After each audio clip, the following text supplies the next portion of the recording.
Confession du peuple et promesse du salut. À la menace par laquelle se terminait le chapitre 6, le prophète répond au nom du peuple par l'aveu de sa corruption et par une demande instante du salut. Le livre se termine par l'affirmation triomphante de la fidélité de Dieu, qui fera grâce à son peuple, après l'avoir châtié. 3 strophes. Confession du peuple. Il gémit lui-même de l'étendue du mal et reconnaît la nécessité du châtiment, versets 1 à 6. Le vrai Israël exprime sa foi dans le salut divin, son assurance qu'après l'avoir frappé, le Seigneur, qui est juste, lui fera droit, versets 7 à 13.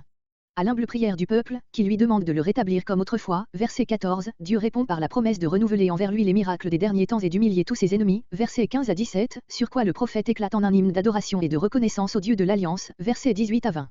Verset 1. Verset 1 à 6. Confession du peuple. Le prophète, représentant du vrai Israël, se compare à celui qui chercherait des figues après la récolte ou des raisins après la vendange et même après le grappillage qui la suit. Le sens de cette comparaison est exprimé au verset 2, on ne trouve plus ou presque plus d'honnêtes gens dans le peuple.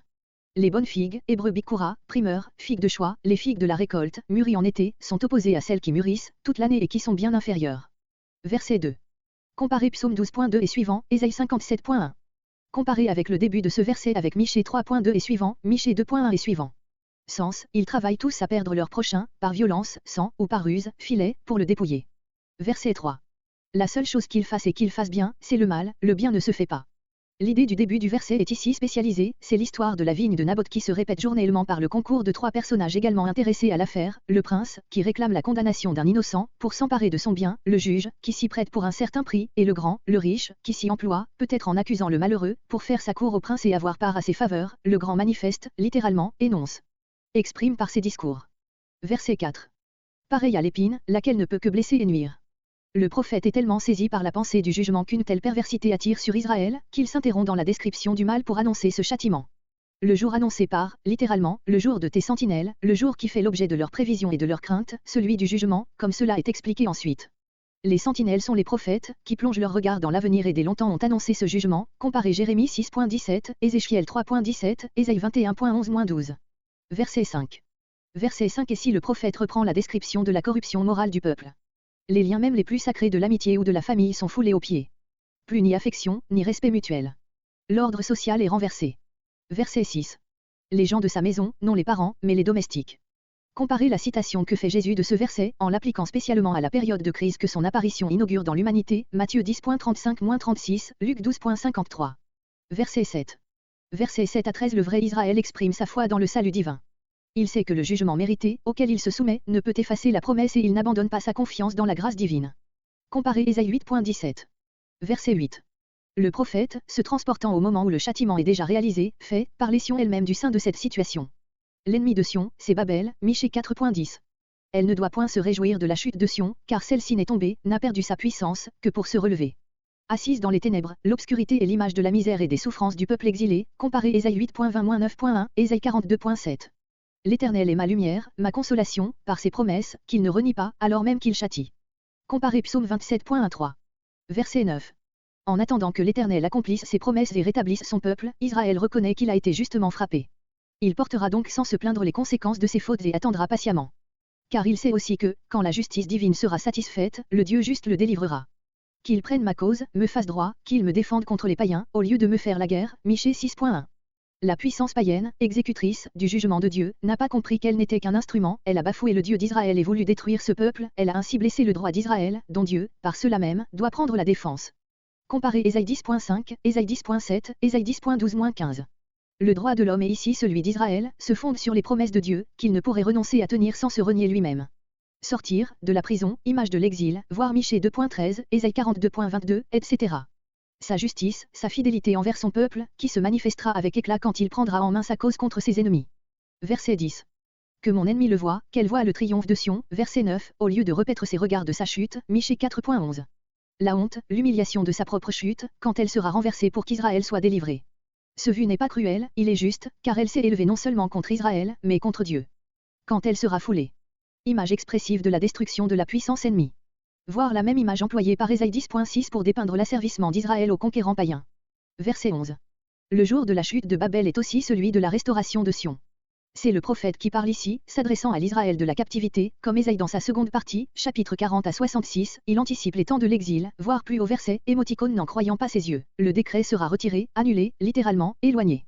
On a entendu quelquefois par ce décret les frontières d'Israël, qui seront reculées pour faire place à un peuple nombreux, ou la loi mosaïque, qui sera remplacée par une loi supérieure.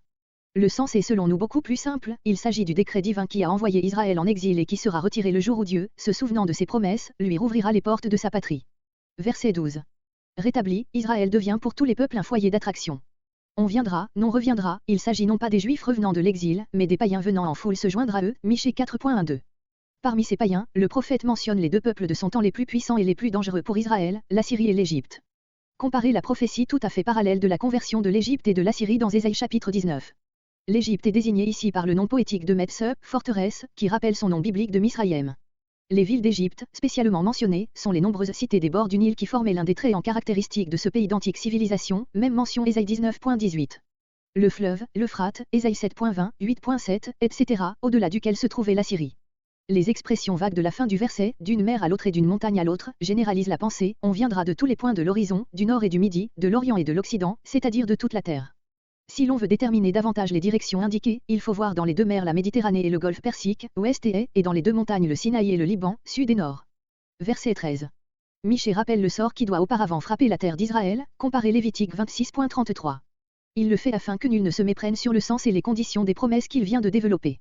La gloire de la Sion de l'avenir a beau être assurée, le jugement de la Sion actuelle n'en est pas moins irrévocable. Verset 14. Verset 14 à 20 prières du peuple et promesses de grâce. La promesse inspire au peuple une prière dans laquelle il en réclame l'accomplissement. Paix. L'Éternel est le berger d'Israël, psaume 23.1, psaume 23.4. Cette prière revient à demander que paraisse le roi promis, dont le règne a été dépeint sous la même image, Michée 5.3, en sorte que sous son sceptre Israël soit de nouveau un troupeau bien uni, comme aux jours anciens, aux jours de Moïse, de Josué, de David. Solitaire, à part, séparé des peuples païens et à l'abri de leurs atteintes, donc en sûreté. Comparez Nombre 33.9, Deutéronome 33.28. Le Carmel, célèbre par ses forêts, Amos 1.2, Basan et Galade, au-delà du Jourdain, réputés pour leur riche pâturage, tel que le pays de Juda n'en possédait pas. Ces trois noms désignent la Palestine entière, maintenant restaurée. Comparez Jérémie 50.19. Verset 15. Verset 15 à 17 Réponse du prophète à cette prière, au nom de l'Éternel, renouvellement de l'alliance avec Sion et humiliation de ses oppresseurs. Réponse directe au dernier mot de la prière du peuple, comme aux jours anciens. Les miracles de la sortie d'Égypte se répéteront et l'impression de terreur et d'admiration produite à ce moment-là chez les nations païennes se renouvellera, versets entre 16 et 17, comparez Exode 15.14-16, Josué 2.9-17. À remarquer le brusque changement, de personne, tu, lui, les deux pronoms se rapportent à Israël, ils désignent l'un l'Israël actuel, l'autre l'Israël purifié de l'avenir, qui sera l'objet de ces nouveaux miracles. Verset 16. La main sur la bouche, muette de terreur ou d'étonnement à la vue de l'élévation merveilleuse d'Israël. Comparez Ésaïe 52.15, Job 21.5. Assourdi, par le tonnerre de ses jugements, Job 26.14. Verset 17. L'humiliation des païens devant Jéhovah, qui l'avait méprisé. Ils quitteront leur forteresse pour venir se rendre en tremblant à l'Éternel. Comparez Osée 3.5. Verset 18. Verset 18 à 20. Michée clôt ce morceau, chapitre 7, et son livre tout entier par un hymne de foi et d'action de grâce à la louange de la miséricorde divine. Ce cantique a pour parallèle dans le Nouveau Testament le magnifique éloge des voies de Dieu, Romains 11.33-36, ou l'hymne de l'assurance du salut dans la même épître, Romains 8.30-38. Quel Dieu est semblable à toi? Ces mots formulent le sens même du nom du prophète, Micah, voire introduction, dont la vérité est démontrée par le contenu même du livre. Comparez d'ailleurs Exode 15.11, le cantique Exode chapitre 15, chanté après la sortie d'Égypte, est manifestement présent, à la pensée du prophète, il en reproduit ou imite plusieurs expressions, voire plus haut, verset 15. Qui ôte l'iniquité, en pardonnant. Comparez Exode 34.6-7. Il ne maintient pas à toujours, comparez Psaume 103.9. Voilà donc le Dieu terrible de l'Ancien Testament. A dit quelqu'un. Verset 19. Il mettra sous ses pieds, signe qu'il n'y prendra plus garde. On pourrait aussi entendre qu'il les écrasera, comme étant nos plus dangereux ennemis, comparez Romains 16.20. La seconde image du verset, tu jetteras dans les profondeurs de la mer, est empruntée encore au récit de la sortie d'Égypte, les péchés du peuple sont comme des adversaires qui se lèvent contre lui pour le perdre, ainsi qu'autrefois Pharaon. Mais Dieu les jette dans la mer, comme il fit des Égyptiens, comparez les expressions Exode 15.5, Exode 15.10, c'est-à-dire que ces péchés, expiés par l'exil et maintenant pardonnés, sont voués à un oubli éternel, Ésaïe 43.25. Verset 20. Le prophète termine par la pensée de la certitude du salut final, elle se fonde sur la fidélité de Dieu. Ses voies sont immuables, la fin répond au commencement. Il tiendra donc aux descendants ce qu'il a promis au Père. Comparez le fait de l'accomplissement célébré dans le Nouveau Testament Luc 1.54-55, Luc 1.72-75. Fidélité, miséricorde, le résumé des voies de Dieu envers son peuple, Exode 34.6, comparez Ésaïe 55.3. Jacob, Abraham, représentent ici toute leur race, le peuple d'Israël, ils revivent incessamment dans leurs descendants, Ésaïe 41.8. Conclusion. La prophétie de Michée renferme, comme les écrits des autres prophètes, ces trois éléments, les reproches, la menace et la promesse. Les reproches portent sur la corruption de la nation depuis les grands jusqu'aux petits et sur le formalisme religieux des mieux disposés, Michée 6.6-7, absolument comme chez Ésaïe, chapitre 1, par exemple. La menace est, comme chez celui-ci, celle du jugement de la captivité, qui doit purifier le peuple et n'en laisser subsister qu'un reste, dont Dieu se servira pour établir son règne. En effet, l'élévation du peuple n'est possible que sur la voie de l'abaissement. Tel est le langage des vrais prophètes, ce sont, déclare Michée, les faux prophètes qui prédisent la gloire en supprimant le jugement qui en est la condition. La promesse est celle de l'avènement du roi Messie, naissant à Bethléem, lieu d'origine de David, son ancêtre et fondant sur la terre un règne de paix auquel finissent par être associées toutes les nations, absolument comme dans le tableau d'Ésaïe chapitre 11. L'horizon historique et prophétique de Michée est donc le même que celui d'Ésaïe, seulement moins richement rempli. Les écrits de ces deux prophètes marquent l'apogée de la puissance assyrienne. Chez Amos, qui les précède, nous voyons cette puissance paraître au loin à l'horizon, au-delà de Dama, Amos 5.27. Nérum, qui les suit, fait pressentir le déclin de ce grand empire et en célèbre prophétiquement la chute. Les écrits de Michée et d'Ésaïe caractérisent également le point culminant de l'annonce d'un Messie personnel, tel que le peuple l'a reçu antérieurement à la captivité.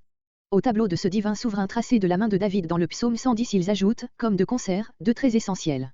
Tous deux font ressortir clairement le contraste entre les deux origines du Messie. D'un côté, il doit son existence terrestre à une naissance humaine, il naît d'une femme, Ésaïe 7.14, 9.5, il naît à Bethléem et ceux qu'il sauve sont appelés ses frères, Michée 5.13.